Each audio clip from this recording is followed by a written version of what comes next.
Hi guys, welcome back to the channel. I'm Office Bloke Daz. Office Bloke Aidan. Gaynor. Okay, before we start, Aidan, do you know what Undercover Boss is? Nope. You've never heard of the show? I've never heard of it, no. I've never heard of it. Oh, you haven't? No. Oh, right. Undercover Boss is when he goes to, or she goes to, like the premises they own. Like, say for instance, they own like, I don't know, McDonald's. So the CEO of McDonald's will go in as an undercover like employee or... Shouldn't they know who it is though? Is it like too big of a change? change? They change the faces the way they look, sort of thing, and then go in as like, and see how people are treated. Oh, a bit like Gordon Ramsay, who goes and sits undercover in restaurants. He's done it. I've seen Gordon Ramsay do it once. This is Undercover Boss, which is a series of different sort of like chains, sort of like, you know, multinationals or whatever they might be, or national companies, and they go around to see how people treat their the other staff. Right. This would be like the worst way to get fired. It's not only getting fired; people get rewarded as well for being really good, right? Sort of thing. So, so let's see employees who got brutally fired on Undercover Boss. Today we'll take a look at the situations in which employees lost their job as a result of their bosses going undercover on the long-running classic show Undercover Boss USA. The show has featured a number of high-level executives from well-known companies who have gone undercover in their own companies to investigate how the companies operate. Number 1. First up, employee Ronnie hates customers. The CEO of Boston Market sends in Sarah Bittorf, the chief brand officer at the company, to assess his employees. He specifically assigns her to ensure that if there is anything that needs to be fixed, she does that immediately. Sarah clearly understands the significance of her assignment and does not want to fail her boss. Hi, Sarah. Have a seat. I've spent so much time in the field. They're going to recognize me right away. You have a great advantage. They're not going to know who you are, and you're going to get down to the issues working alongside of them. The CEO is putting a lot of faith in me for this assignment, and I have to get it right. My husband's going to freak out when he sees this. Customer interaction happens. I can influence the customers as well. A diner waitress who hopes to open her own restaurant. Undercover boss Sarah meets Ronnie, who shows her around. Initially managing to charm Sarah with his jokes and banter, he soon takes an offensive turn. While showing Sarah the way they do things, he constantly mentions hating his job and hating the standard that the company has set for them. Because our hourly shift supervisors are in a leadership role, they set the tone for all of the employees in the restaurant. So we want them to be energetic, positive attitude, and we want them to be really focused on delivering warm and friendly service. I'm Ronnie. Hi, Rachel. Nice to meet you. Nice to meet you. You excited? Yeah, a little nervous. You have a great teacher. Oh, good. Standard procedure is to greet the customer as they walk in and say, hello, welcome to Boston Market, you know, blah, blah, blah, whatever. I'm like the Kim Kardashian of Boston Market. My first impression of Ronnie is his jokes are on the inappropriate. He's really kind of fun. It shouldn't be a question because that is what corporate has told us to do. It has to look like that at all times. Otherwise, we get in trouble with ridiculous standards. Ronnie kept referencing, this is the way we do it because corporate tells us to. That concerns me a little. And if that wasn't enough damage to his image, Ronnie goes on to express how much he hates children and elderly customers. While packing some of the food, Sarah points out that one of the items is very greasy, to which Ronnie says they're customers. They're not anything special, leaving Sarah appalled. Children and old people are literally the... My only downside with this is I don't think they're paying like, you know, 500 grand a year. Yeah. You know, for him to work there as a store or assistant or whatever it is, a shift manager in the Boston market. You know what I mean? They're probably on quite low wages. Yeah. So what he's doing is giving his grievances to another member of staff. Yeah, that's the problem. Yeah. He's not saying it to the staff. He's not saying to staff like, you know, hate your kids, they're so messy or anything like that. So it's a bit, what's it? It is. It's I won't say. Because I'm sure people here would be like the same. Oh, big time. They'd say it to my face. Yeah, I know. The worst I've ever seen in my entire life because none of them know what they want and they're like literally can't talk. You just kind of have to deal with it. Our guests are our bread and butter. They pay our checks. They pay his paycheck. So she's going to be here dealing with her children and we just have to wait. I don't know how hard it is to read a menu, but you know. Families include kids and they include older people. How come you had a job at Boston Market? Oh, that one's kind of greasy. They're customers, they're not anything special. Customers are such like little bitches and like all the time is all about like pleasing the customer. Like, yeah, well, that's the business that we're in, right? Yeah. Sarah is furious with the way Ronnie feels about Boston Market's customers. She feels she needs to take immediate action. After calling Ronnie outside for a minute, Sarah reintroduces herself as the chief brand officer at Boston Market. She goes on to explain to Ronnie how one of the values of Boston Market is love to serve. And Ronnie clearly does not fall into that category. She sends Ronnie home for the day, who feels that this action has not been taken justly. Honestly, good work, Sarah. I can't have someone who just told me that they hate customers more than anything in the world. The complete antithesis of what we stand for. I can't stand by and let this happen for 1 minute longer. Ronnie, can I talk to you outside? Yes, sure. So, Ronnie, I wanted to reintroduce myself to you. I'm not actually Rachel. Who are you? My name is Sarah Bidorf. I'm the Chief Brand Officer of Boston Market. No. And you're on Undercover Boss. I did get you. Got you saying a bunch of things about our customers. I did. I'm angry, I'm heartbroken, and I'm disappointed. One of our values is love to serve, and you don't seem like you love to serve. Without the guests in there, we don't have a business, and you don't have a paycheck, and neither do I. What I'm gonna do is I'm gonna send you home for the day. I wanna think about whether this is really the right job choice for you. That's it? That's all? I don't know. I didn't think it was that terrible. It's not wrong of me to hate people. I'm not trying to justify like how mean I was to a customer. Like, they don't know I'm saying it, so it's not really that big a deal. Number 2. Up next, front desk associate Jacqueline needs an attitude fixing. Founder of Retro Fitness, Eric Casavori tackles some very heavy lifting of his own as an undercover boss. He meets the front desk associate at the branch, Jacqueline, who initially makes it to the good side of Eric until, of course, she opens her mouth. I want to go undercover because we're at a critical point in Retro Fitness.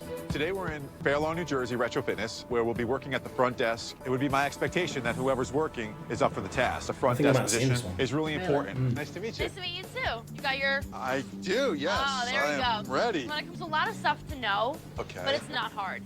Like me, I'm just a front desk. So I just kind of sit here, say my heys, how are you, walk around, do some of that. No, but most of the time I'm kind of just like this.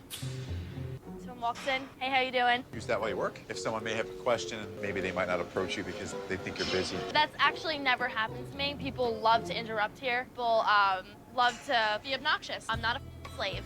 I don't work for you. People, I just want to punch them in the face sometimes.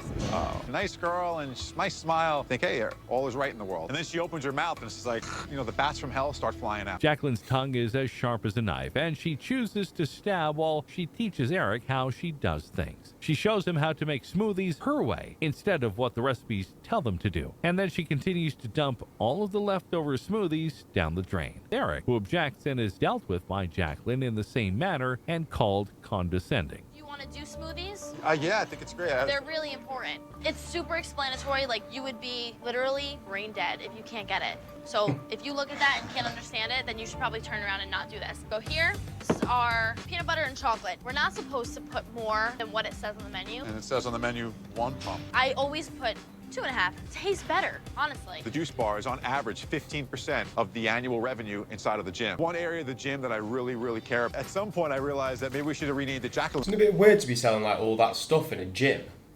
This sounds what they're selling. Milkshakes and stuff. Not milkshake, not protein sort of shakes, aren't they? Yeah, like what's all them things on the side that they're selling? Probably like protein bars and sugar to sort of give me, energy. It looks like a diner type burger it place. does, doesn't it? Yeah, I know what you mean. I wouldn't have thought you'd see something like that in the gym. Like, all you got in my gym is a vending machine with protein bars and water and protein shakes. So you got in my gym? Nothing. I remember I've not been for years. Do you want to show me how my membership card? You said a dirty peanut, right? Okay. Oh, you're going to do it the way I told you. The way you told me. Okay, so we want 2 of these from you, right? That's not a full 1.5. Come on. Picking up the pace. Here we go. That's enough ice. Okay. I would normally hit the code. Telling you the way people like it. Okay. But if you don't want to listen to I it would for me. love to listen to you. Eric leaves work immediately and calls the franchise manager, Bob, to discuss this further. Later, Jacqueline is called in, and Eric confronts her about her behavior behind the desk. Bob is also called in, and he tells a teary-eyed Jacqueline that it's best if they part ways. Hi, Jackie. Hi, Think you Bob. know who this is? Yes, I know who it is. Hi, Eric. Bob, I called you in because you're my franchisee and Jacqueline's direct boss. What I witnessed there was nothing shy of scary. In fact, I left the job early. I had to get the hell out of there. I said, I gotta call Bob. I can't believe there's someone on this staff that's doing this at this club. You're aware of what he told me, right? No, yeah, I know everything, but like, you know me, Bob. And do you ever see that? You did it in front of the CEO. Drive 72 miles to get to that club every day. Seriously, no, this needs to be like talked about how like the CEO of the company right in front of my face staring at me. I would never have an employee like that behind my counter. You know that. You have to part ways. There's nothing else I could do. Thank you, Jacqueline. Number 3. Next, the undercover boss catches Aaron in illegal activities. Jane Grodable, chairman of Donato's Pizza, works undercover at her company, where she meets the delivery driver Aaron, with whom she sees incredible potential. She initially describes him as the perfect driver, but a few deliveries in, his true colors begin to show. So we're just gonna go ahead and grab the ticket, take the bag up here, and then we're just out the door. Okay. And when we get up there, you gotta grab the pizza. Okay. All right, so come up and watch what I do. You're a run, huh? Get it up the step. You want to address the customer by their name. Hey, what's up, Mark? How you doing? Good, how are you? I'm pretty good. You can just go ahead and double check that. That's good. All right, awesome. All right, thank you. Double checks is good, yeah. Appreciate it, Mark. All right. Over here, I get some guy in the bag who just goes, Yeah. Kind of go, What's thank the you. code? What's the code, yeah. What's the code? I give him the code. It's always 61. Because it's one number for each phone. Oh, is that what it is? Yeah, your delivery account only has one number every time. Oh, right. Mine's 13. I was like, what Everyone's coincidence is that? Every time I do it, it's the same number. Yeah, mine's the same. The mum's will be the same number as well. It is. You have a good one, thanks. I love that Aaron had a really great customer service balance with speed. We get your total as 15.18. Perfect. Keep the change. All right, now run. Come on. I can't. I have to go this way. Come on, quicker. All right, boom. We're at 1 minute and 8 seconds. That was good, right? That was epic. That was that was really good. Aaron's perfect picture of what a delivery driver is. He is fast, he's nonstop, the perfect delivery driver. Aaron confesses that sometimes when he has a few extra minutes on hand, he tends to join some of the customers who invite him over to smoke pot and then continue driving and making deliveries. An occurrence that enrages Jane immensely. Why would you tell someone that? A lot of people smoke pot and they will like invite me to come in for a little bit. You do not. I can't think of another time I've been this disappointed. It feels like betrayal. Then you get back in your car and you drive. Well, it's not like I sit there and smoke for like 20 minutes. Not only is it just not safe, it's illegal. Jane confronts Aaron regarding his behavior and made it clear that she would have to let him go. Because he's an exceptional worker, if he takes a drug test in the next 30 days, there's a possibility that he could be rehired. Aaron agrees to the condition and promises to prove to Jane that he really appreciates the second chance. When you told me you smoked pot on the job, I've never been so angry in my life. Well, you know I have to let you go. As a delivery driver. Really? But I want to make a deal with you because I do like you. You do a lot of the right things. Yeah. You are. You're fast on your feet. I'm going to give you a second chance. If you can take a drug test in 30 days, okay, come back and work in the kitchen.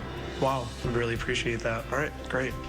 Finally, the undercover boss has to put a manager back in line. When Kobe Brooks, president and CEO of Hooters, goes undercover in his own company, he finds himself struggling to keep up in a fast-paced kitchen and is later forced to take immediate action when a restaurant manager steps out of line. The last time I worked in a kitchen other than one in my house, 20 years ago, so it's been a long time. I'm looking for Dave. Dave, we're running a little behind right now. Our rush is starting to start. And head on back this way. So Chop Chop was right in the middle of our rush. Right. You see that big stack of mugs right there? I do. Put them in the freezer.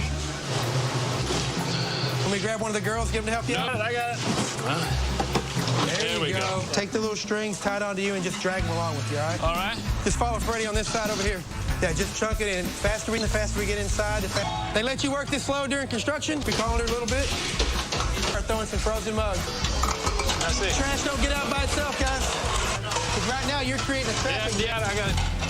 I'm exhausted already. Since I've done any restaurant jobs, and it's tough. Restaurant manager Jimbo is caught by the undercover boss mistreating and stereotyping his staff by making them participate in ridiculous and humiliating competitions for his own entertainment. I'm going to be assistant general manager inside the store. GM in the store he's the coach. He's got all of his players underneath him. He's got to make sure the entire team works good together. How he talks to his staff, what kind of coaching job he's doing.